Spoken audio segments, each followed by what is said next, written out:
Dit is de podcast van Omroep Friesland. Noordewien. Met Willem de Vries. Kom verder.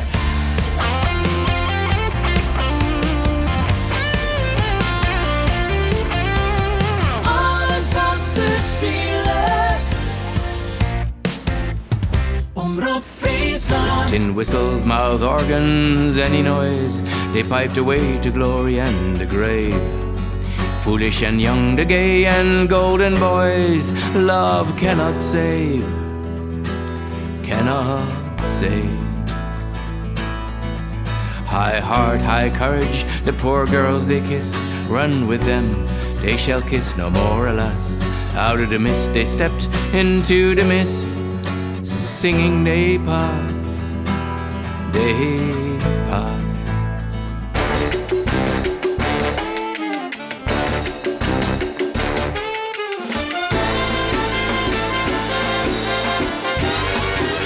Dit is Noordewien.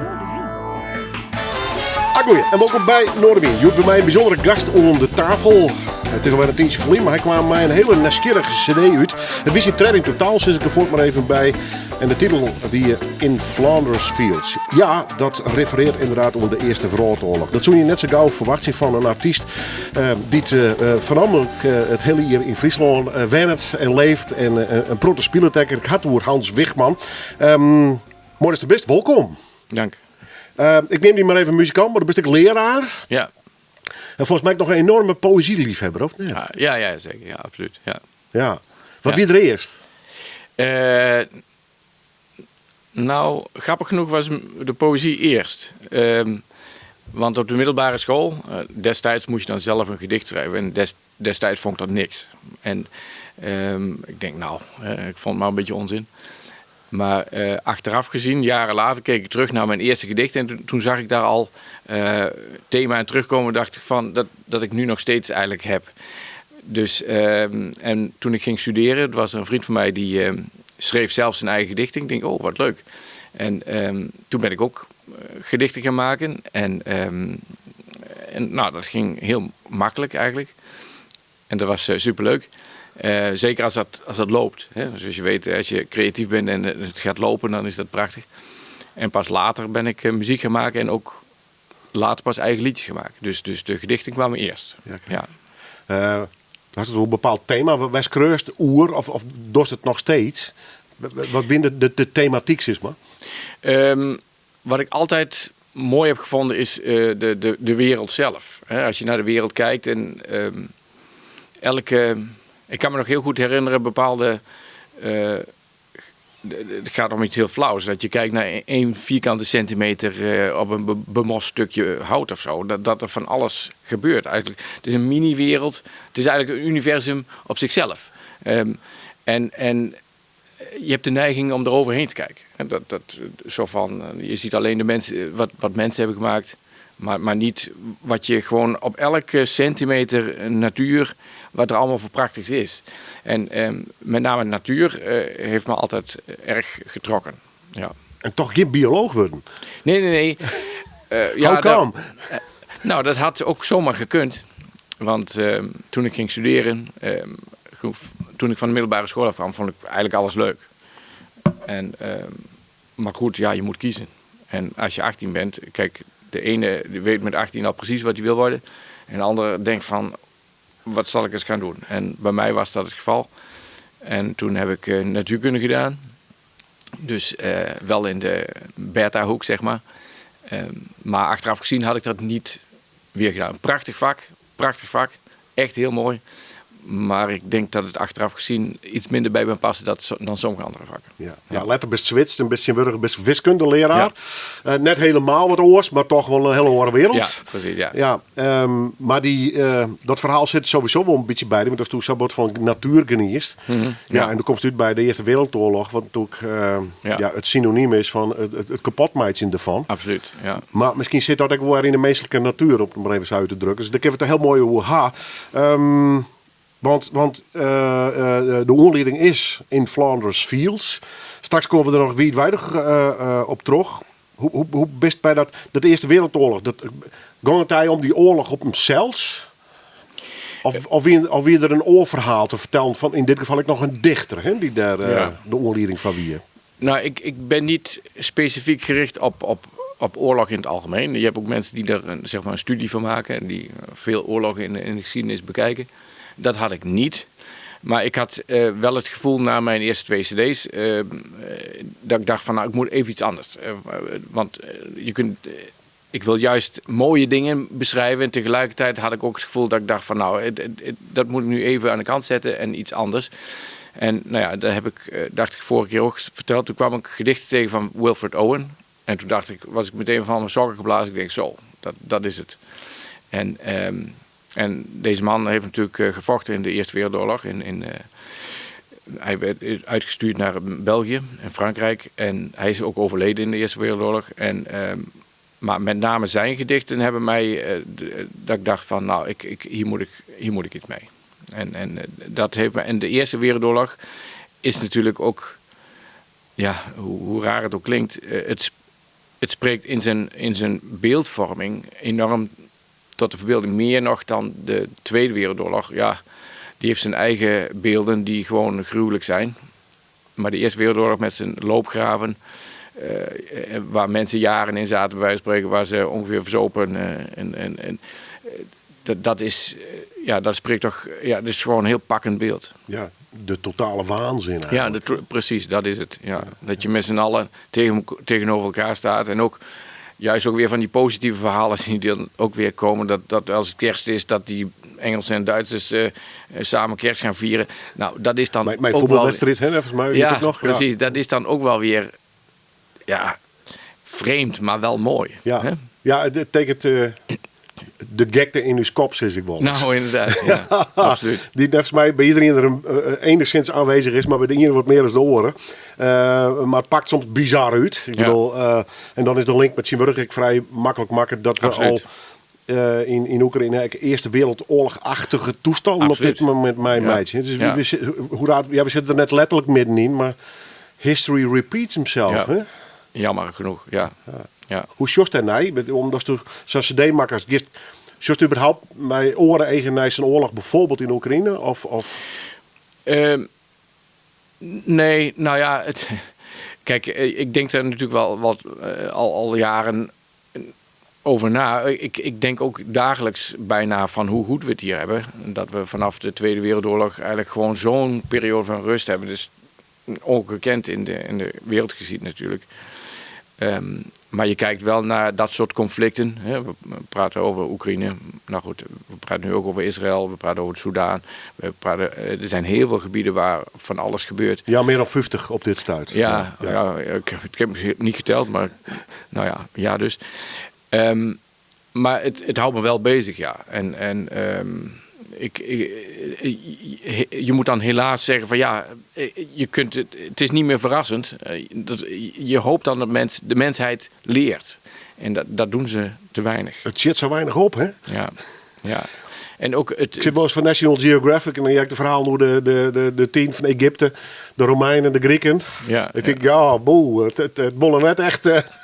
We gaan nog net echt vooruit, wat dat betreft. Nee, we slaan gewoon nog steeds de hassen zien. Ja, het is onbegrijpelijk. Ook dat hebberige, bij wijze van spreken. Want het gaat om hebben. Ja. Hè?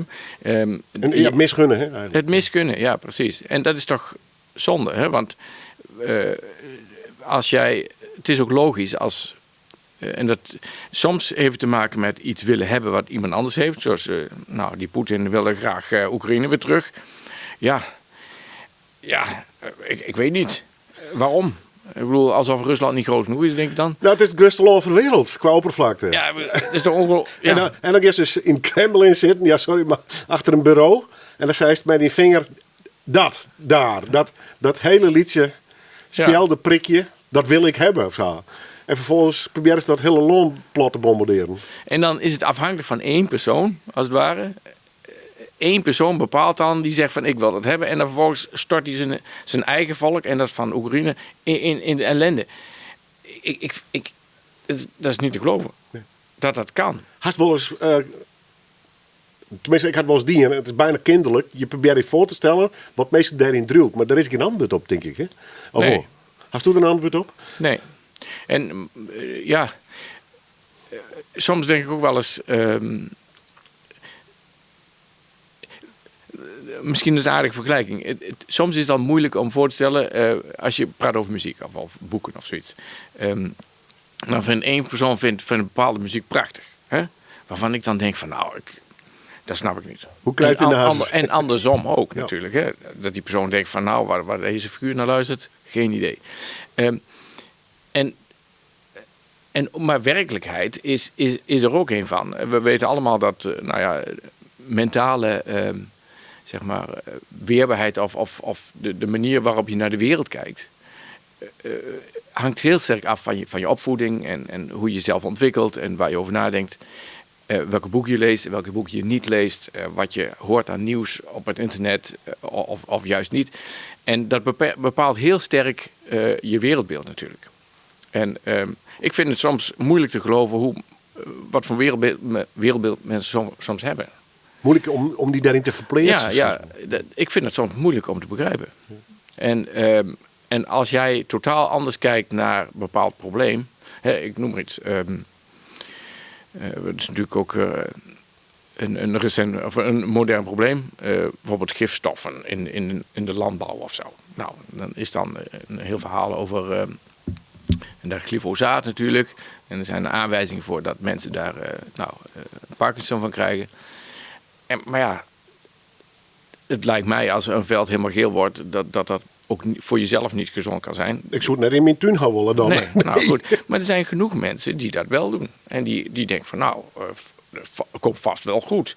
Net als DDT destijds. Hè? Van we spuiten het overal op, kan dat schelen. Ja, asbest, hetzelfde verhaal. Ja.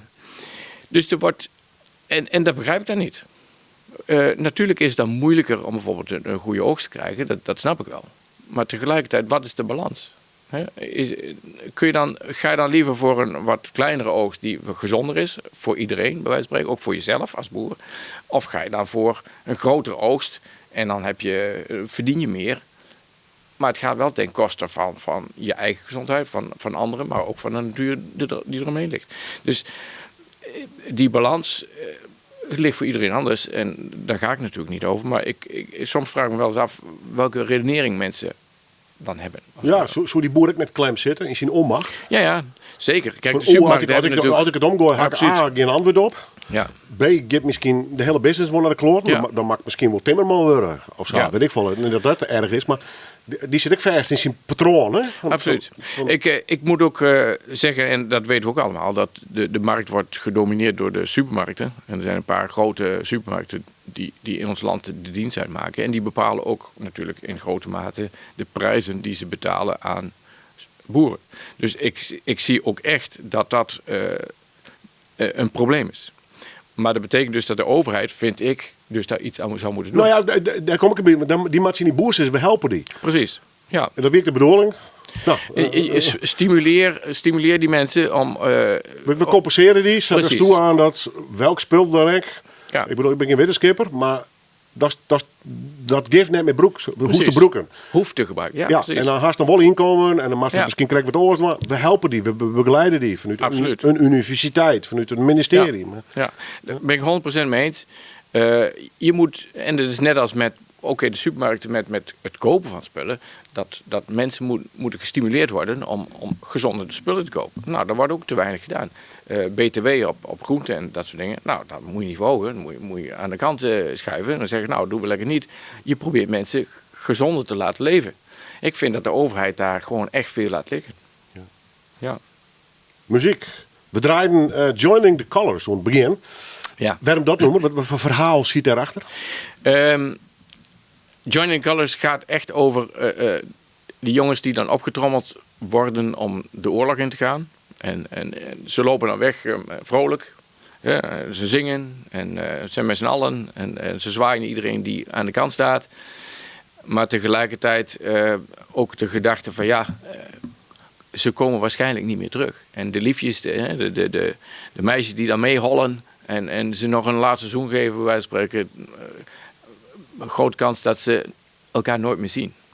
En dat is wel een bitter. Dus aan de ene kant, je gaat feestelijk weg, maar het is maar de vraag of je weer terugkomt. Hast u zelf in dienst zitten? Sorry? Heb jij in dienst gezeten? Ja, zeker. Ja, een van de laatste der Mohikanen, moet ik zeggen. Ja, welke lichting wist dat nog? Ja, 89,5. En toen moest toch 12 maand, denk ik? Sterk nog, voor mij 14 zelfs. 14 zelfs, Ja. Oh, wat een verhaal. Wat voor functie hier is? Welke afdeling hier is? Wachtmeester. Ik zat bij de verkenning, dus de cavalerie. Dus ik heb al een pittige periode gehad hoor. Want we gingen per 3 weken gingen we 1 week op bivak. En dan een week schoonmaken en een week les. En dan vervolgens gingen we weg. Dus ik heb geen fatsoenlijke tent gezien in de hele periode. Was fysiek pittig hoor, moet ik zeggen. With contented hum, till fairy tinklings struck their croonings dumb. The waters rumbling at the stern subdued. The lockgate took a bulge in amplitude. Gently from out the gurgling lock she swung.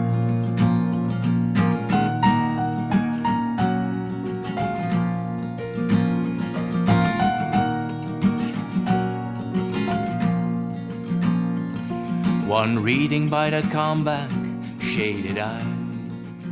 Het nummer Hospital Barge komt van het album In Flandersfield. En dat is Makke, toch mijn gast van Joert, Hans Wigman. Die al even vertelde dat hij zelf in Tjens zit en hier een fascinatie had van natuur. Wiskundeleraar is en toch de Eerste Wereldoorlog als geheel en als gegeven heel fascinerend genoeg vindt. In ieder geval om daar een heel album op te baseren.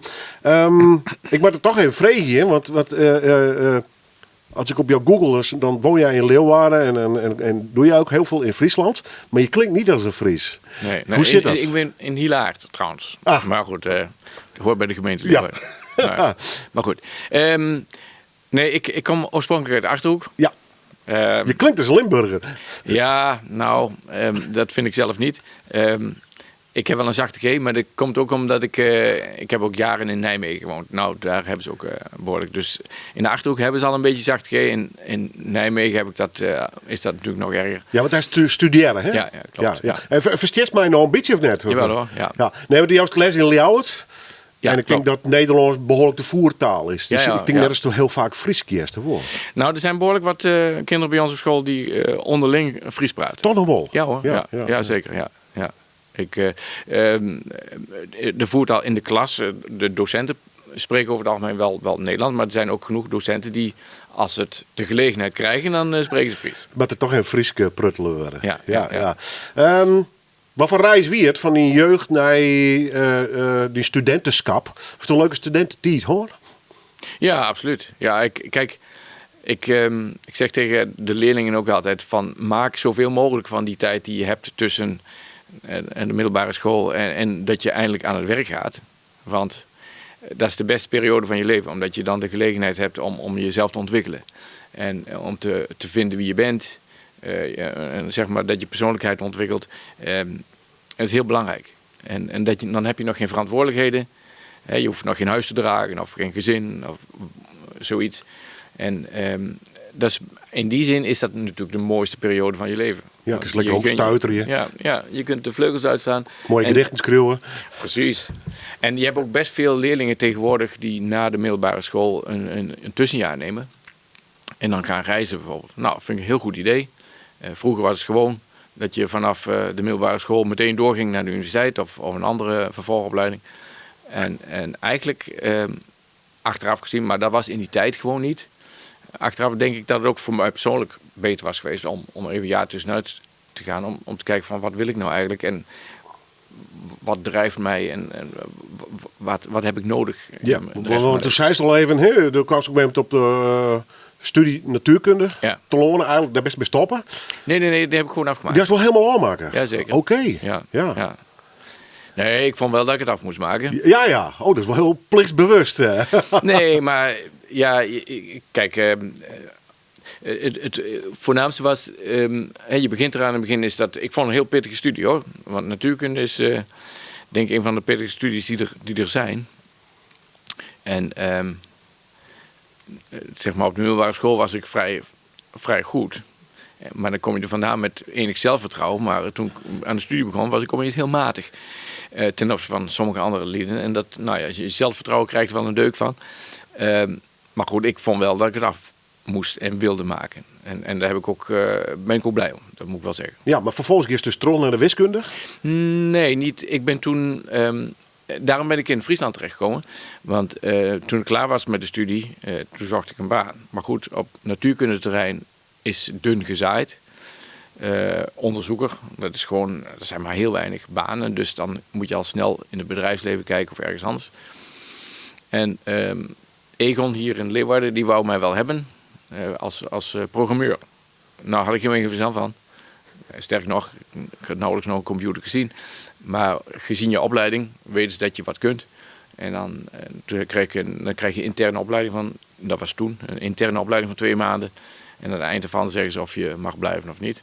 Nou, daar waren ze tevreden over. Dus ik heb nog toen een kleine 10 jaar bij Egon gezeten. Maar razendsnel programmeren leren dus. Ja, klopt. Ja.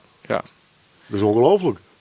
Ja, nou, je krijgt wel een serieuze opleiding. En je wordt ook destijds, ik werd wel goed ondersteund in de afdeling. Dus dat was maar toch, maar qua denkend, qua dwaan, ik bedoel, enorme switch dus. Ja, kijk, het voordeel is, als je dan een vak als natuurkunde of wiskunde of informatica hebt gedaan, dan is een bepaalde manier van denken ben je dan gewoon. En dat helpt bij een vak als programmeren. Dus ze hebben natuurlijk naar mijn vooropleiding gekeken en dachten van we schatten in dat deze jongen wel dat wel... Die meneer Wigman, die kan wel wat. Nou ja, maar zo gaat het wel, denk ik. Ja. Want hoe best uiteindelijk bij de wiskunde dan te loren? Nou, na 10 jaar achter de computer, ik werd helemaal gek. Ik denk, ik haal mijn pensioen zo niet.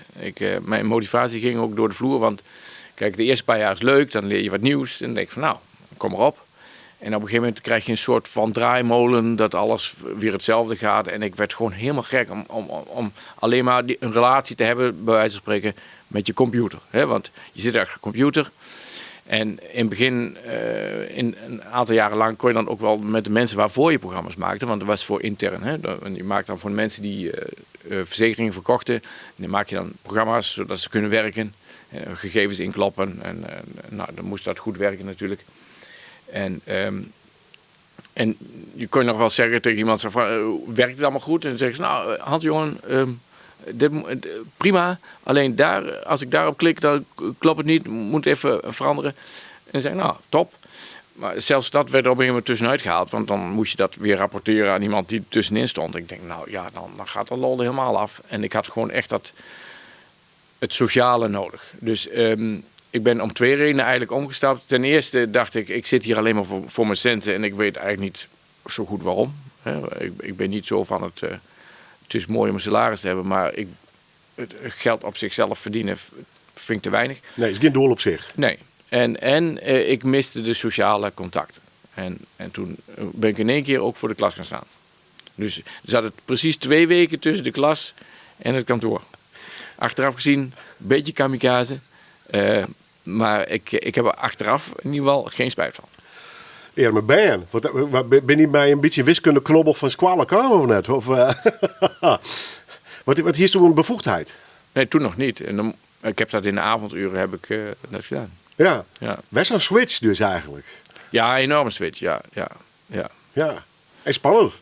Ja, het eerste jaar, ik denk nog wel eens terug en denk van hoe heb ik het eerste jaar doorgekomen? Want het was heel zwaar. Want in het begin, je gaat er optimistisch in. Ik denk, het lukt vast wel. En bij de Egon hartstikke klein met collega's. Ja. Van die eigen leeftijd of nog ouder. En die zitten keurig achter een bureau en die kan je direct van betellen. Ja. De relatie met BN is natuurlijk wat oors. Ja. Welke leeftijd hier zit voornamelijk? Van 12 tot en met 18 in principe. Kijk, de moeilijkste. Ja, dus ik kon toen beginnen bij het Christelijk Gymnasium bij Snodé.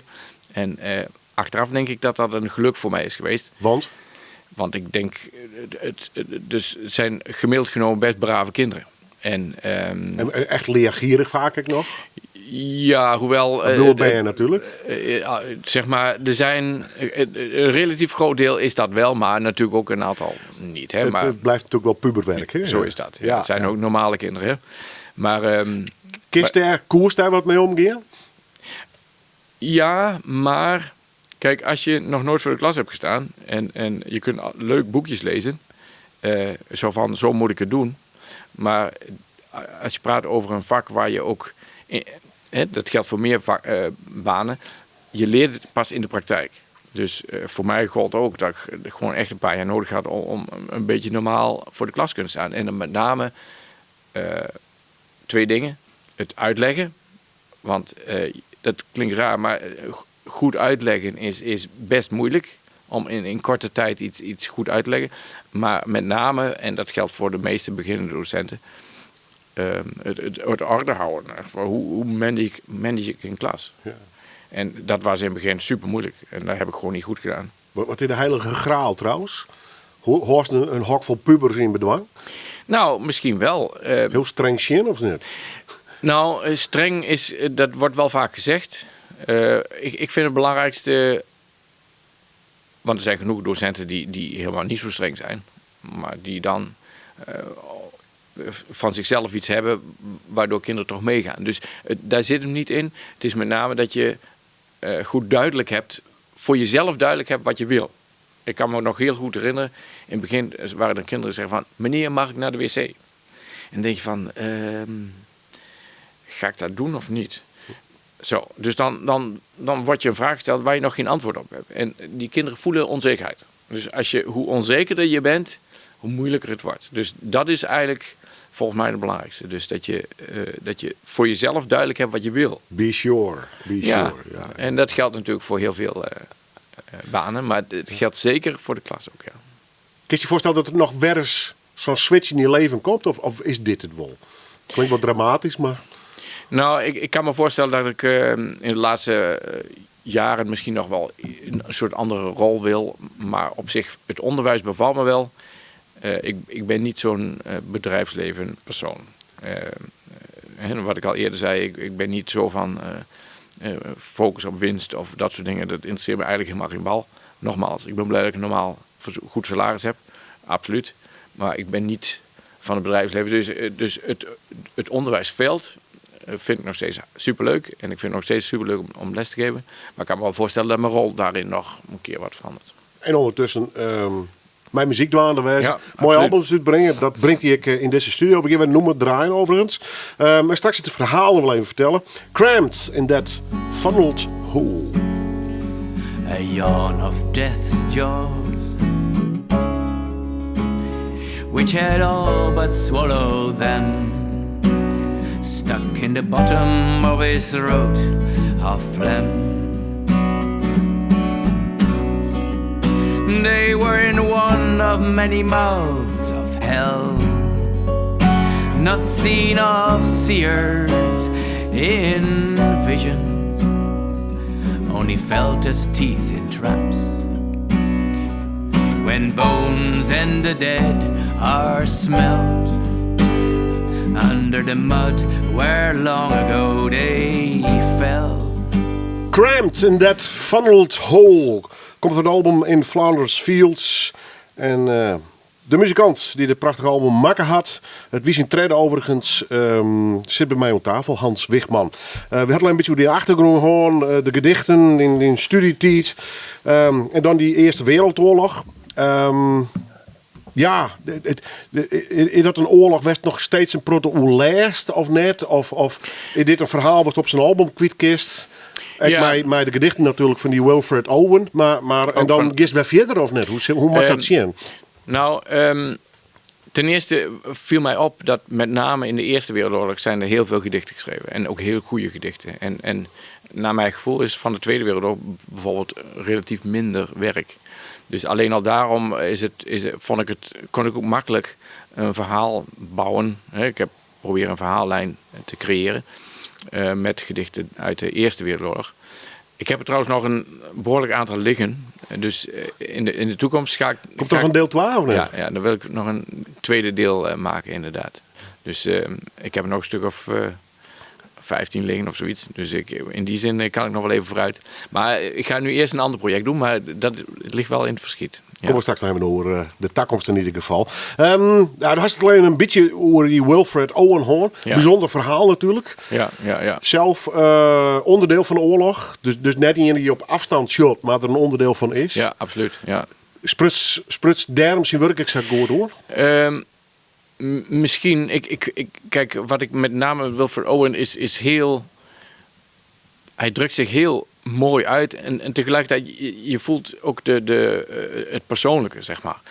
Alsof je ernaast staat. En je hebt ook genoeg dichters die natuurlijk over de oorlog dichten en terugkijken of iets van afstand zien van wat zielig voor die jongens en weet ik veel wat. Maar je ziet hem eigenlijk kijken naar iemand die naast hem staat en die gewoon doodgaat waar hij bij staat, als het ware. En dat maakt het zo krachtig. En hij is gewoon supergoed. Ik vind hem van alle gedichten die ik gezien heb van die tijd, van die oorlog, vind ik hem daarmee ook de beste, zeg maar. Lees dan de origineel of pak dan de vertaling of een hertaling? Nee. Ik lees altijd het origineel. Ja, ben ik gewoon iets is jou mij de vertaling maar bijvoorbeeld. Ja, maar in dit geval het originele werk van een bijzonder man en een bijzonder verhaal. Want hij heeft mij vochten. Rekken op een gegeven moment in een soort, nemen ze dat shell shock of zo wat heen. Ja. Komt het ziekenhuis een oren dichter nog met zien? Volgens mij. Ja, misschien het seizoen, maar dat weet ik niet helemaal zeker. Ja, nou ja, maar uiteindelijk gaat hij weer om naar het front. Hè? En sneuvelt hij vervolgens. Ja, het is gewoon wat een held. Hè? Ja, maar ik heb een bizar verhaal. En het is tekenend van zo'n oorlog natuurlijk. Hè? Ja. Dit in België overigens nog steeds, en volgens mij in Engeland nog steeds The Great War neemt. Absoluut. Ja. Dat speelt ter volle meer als hier, hè? Ja, nou, nu misschien speelt ook een rol dat wij thuis, we zijn nogal anglofiel. We gaan eigenlijk liefst, tenminste ik in ieder geval, liefst zoveel mogelijk op vakantie naar Engeland of Wales of zoiets, of Schotland. Dat vinden we prachtig. En we kijken ook, als we televisie kijken is het 90% BBC ongeveer, dus dat zegt misschien wel iets. Dus in die zin, en dan inderdaad, dan zie je dat die Britse samenleving gewoon de Eerste Wereldoorlog, ook met die poppies die ze dan elk jaar dragen weer op hun revers, dat meer in de herinnering blijft ook dan de Tweede Wereldoorlog. Er wordt meer aan gerefereerd ook. Ja, nog steeds. Ja, maar dat is natuurlijk wel... de Duitsers zijn nooit op het Engelse grondgebied west, maar dat is natuurlijk in de Eerste Wereldoorlog ook net zo. Maar ik denk wel dat het per saldo meer soldatenkosten had. Hè? Dat denk ik wel, ja. Dat denk ik wel. In dat opzicht meer impact gewoon had op het hele levende. Ja, want het was natuurlijk in de Tweede Wereldoorlog veel meer een samenwerking tussen Amerikanen en Britten en daar eigenlijk ook Fransen natuurlijk. Maar er was iets... Terwijl in de Eerste Wereldoorlog was het louter, met name ook de Britten, die dan tegenwicht boden aan de Duitsers, denk ik. Ja. Qua omvang van legermacht. En het was met de Amerikanen erbij, die hadden wel de leiding als het ware. Dus ik denk dat de verhoudingen gewoon iets anders lagen. Best ook naar België, voornamelijk België natuurlijk west, want daar weet het grote front natuurlijk. Ja. Om daar te zien, want er ben natuurlijk al nog musea, en ook is daar nog een of die loopgraven beziek je. Het is inderdaad zo dat dat beslist nog. Dat wil ik nog heel graag. Ik ben wel in Frankrijk, in Normandië al geweest, maar dat is de Tweede Wereldoorlog werk natuurlijk, met die bunkers die daar aan de kust liggen. Dat vond ik ook al heel indrukwekkend. Maar België is inderdaad nog iets wat ik zou met een vriend van mij daar nog een keer een weekend of een weekje heen. Ja, maar in verband met het album ben ik niet specifiek nog geweest, maar dat wil ik wel, absoluut. Want het is wel iets wat ik vind dat ik ook zou moeten doen. Ook naar aanleiding van wat ik nu heb gedaan. En ik weet dat bijvoorbeeld zit ook een stichting hier in Friesland die bijvoorbeeld ook stichting Eerste Wereldoorlog, Hyper Museum, een soort herinnering gaande houdt. Dus ik heb ook al enigszins contact gehad met iemand van die stichting. Dus die waren ook al wel geïnteresseerd in wat ik deed. Dus het is beslist dat ik graag daar nog een keer heen wil, ja. Dat vreemd je al, hè? Wij zijn hier in Friesland en de leefjaren. Er komt mij zo'n verhaal van de Eerste Wereldoorlog komt uit via zijn album. Krijg je daar dan nog reacties op? Omdat het hier net zo bord leeft? Het aardige is, ik heb... kijk, dit is geen duidelijk niet gericht op de grote massa. Hè? Dat is Nee, dit wordt net Radio 538 of Radio 2. Nee. Zeker niet, maar dat vind ik ook niet erg. Maar wat ik wel mooi vond, ik had in december stond er nog een artikel in de Leeuwarden Krant en ook Fries Dagblad later. Een interview met mij over dit project. En toen, naar aanleiding daarvan, zijn er wat mensen geweest die hebben een cd aangevraagd, zeg maar. Dus dat vond ik superleuk. En er zaten ook wel een paar mooie verhalen bij. Juist de betrokkenheid. Want een mevrouw die zei van, ik wil graag een cd opsturen naar een neef van mij in Australië. Die heel erg betrokken was kennelijk bij de Eerste Wereldoorlog.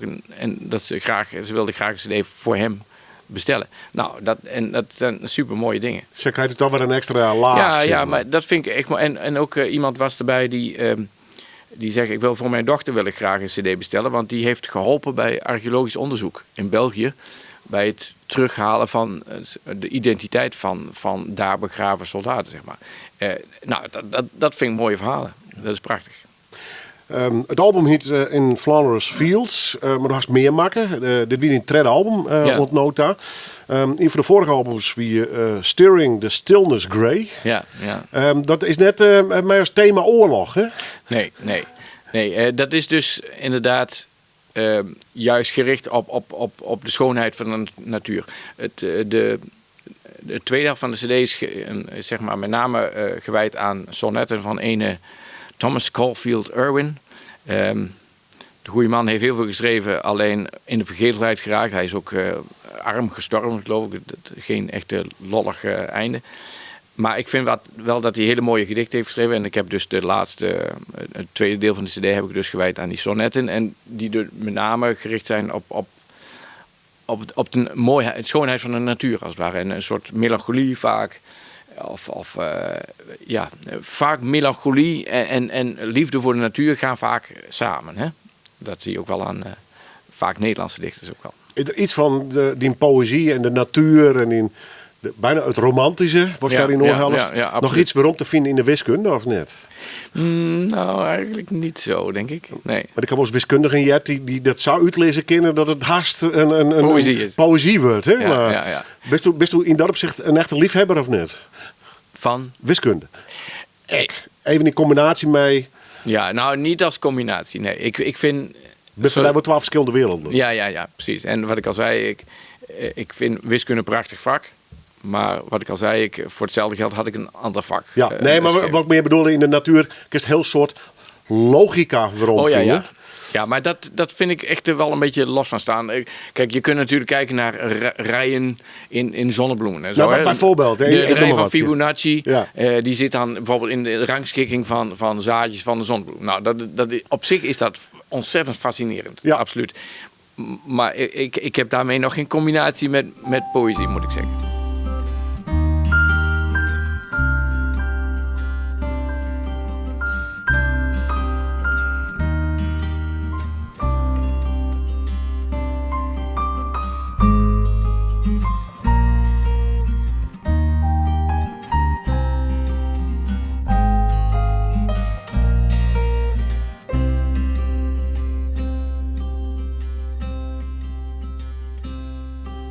Making life light with song, and it is sweet to mark the graze in herds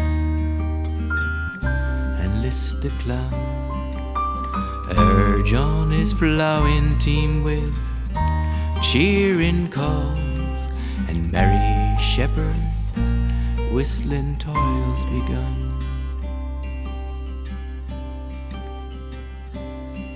And hoarse-tongued bird boy, whose unceasing calls join the lark's ditty to the rising sun. Van het album Steering the Stillness Grey.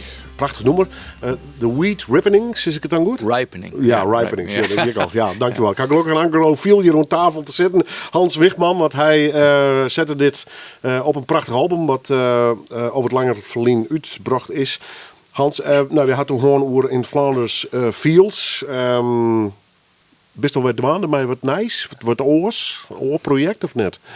Ja, ik heb zeg maar meerdere projecten in gedachten. Maar de eerste die ik samen met Sebas, de toetsenist, nu ga uitvoeren is een Nederlandstalig project. Dat is spannend, want ik doe voornamelijk Engelstalig. Maar je mag hebben nu in comfortzone bij. Nou ja, zo. Ja, precies. En dat zijn ook gedichten uit de eerste helft van de 20e eeuw. En dan praten we over Slauerhoff en Frederik van Eeden en Willem Kloos en Jacques Perk. Dus daarmee ga ik dan een collectie maken. Ja, en waarom die dichters en die gedichten? Nou, ook daarvoor geldt dat als ik praat over toen ik 18 was en ik interesse begon te krijgen voor poëzie, was Slauerhoff toch een van de eerste die opdook. Ik weet nog heel goed, ik heb dat boekje nog, Het Verboden Rijk, heb ik toen gelezen van Slauerhoff. Dat was natuurlijk geen gedicht, maar een roman.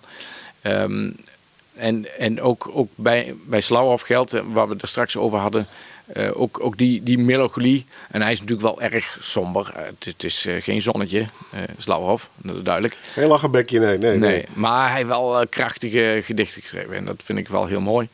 En daar tegenover staan dan weer wat lichtere gedichten, zoals Frederik van Eeden. Natuurlijk heb ik uiteraard destijds De Kleine Johannes gelezen. Dat was toen nog wel enigszins standaard, maar nou al lang niet meer, denk ik. Ik vraag me af of iemand dat überhaupt nog leest. Maar, en dat was heel romantisch, natuurlijk. Hè? Wel droef romantisch, maar het was romantisch. Ja. Is dat een stijl die je mist? Of die stem met komst in de moderne poëzie?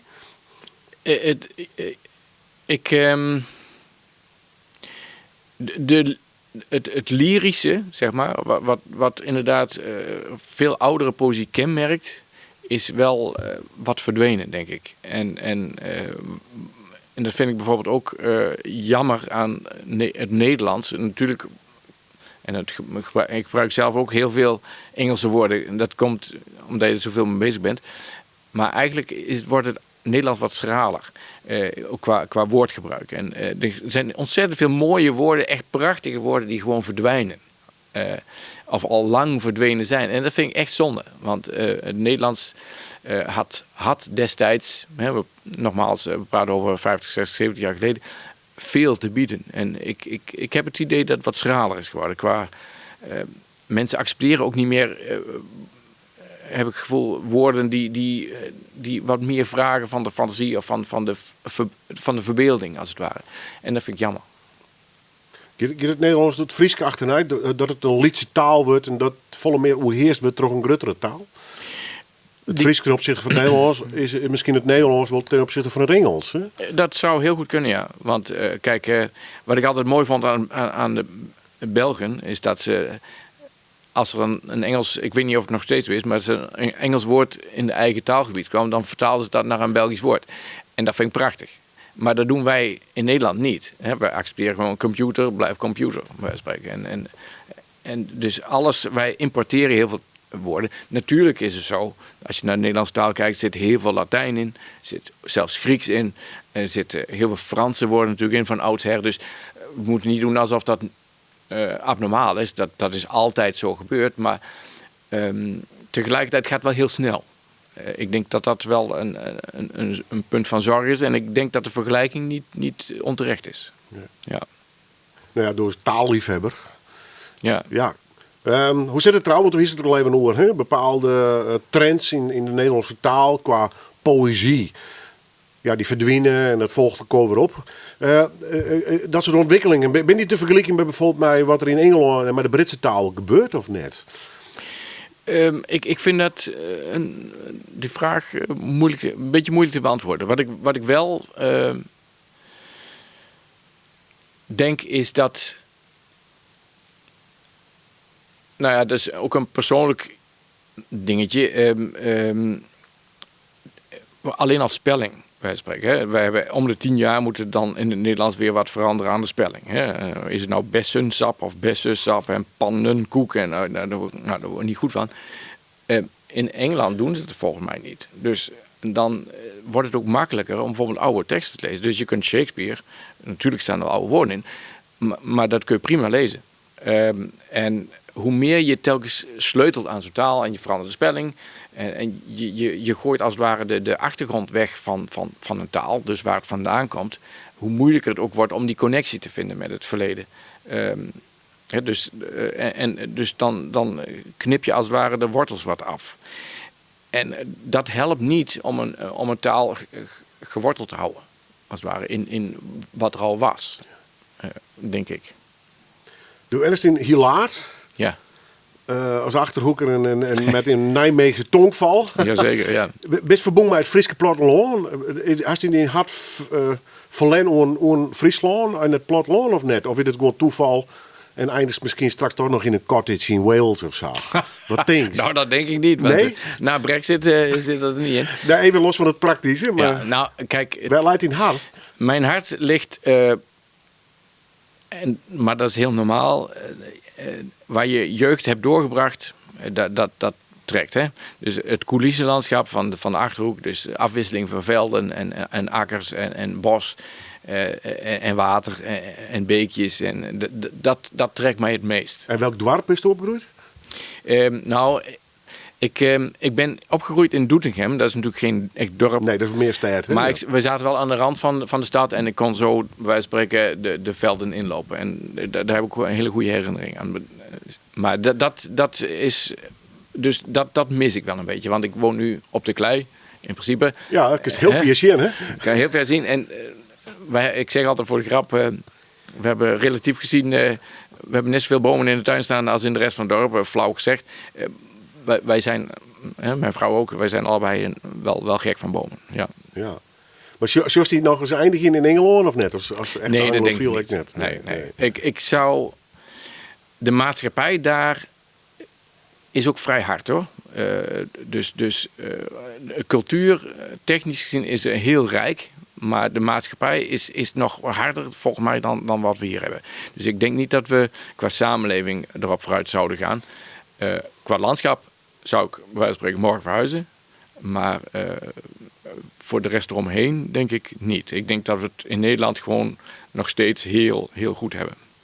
Van alles een beetje dus. Een beetje Anglofiel, een beetje Achterhoeker nog en Absoluut, een beetje Fries. ja. Zo is dat, ja. Dat in Ja. Hilaard. Prachtig, nog.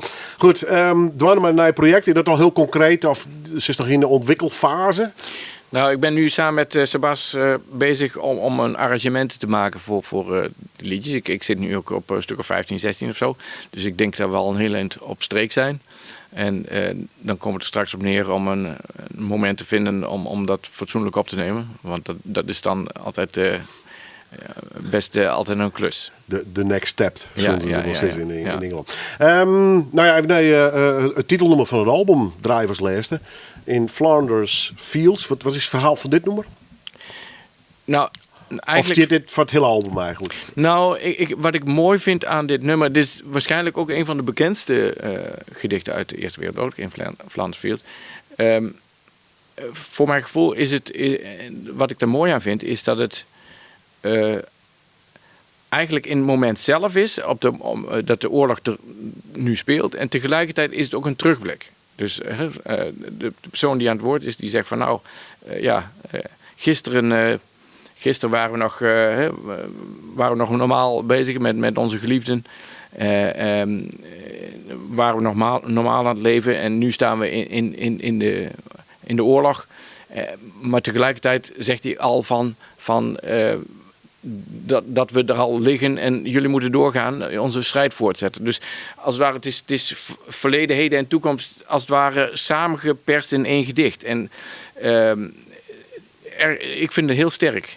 Ja, dus en het voelt ook niet raar aan of iets dergelijks. Het is precies goed eigenlijk.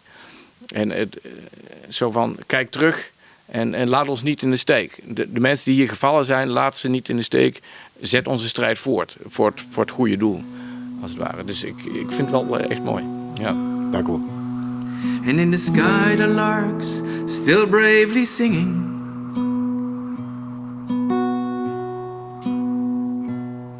Fly scarce heard amid the guns below.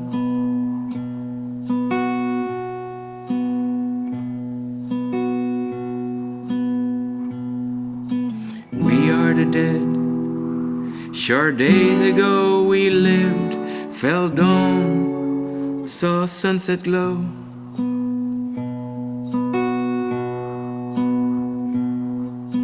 Loved and were loved, and now we lie in Flanders fields.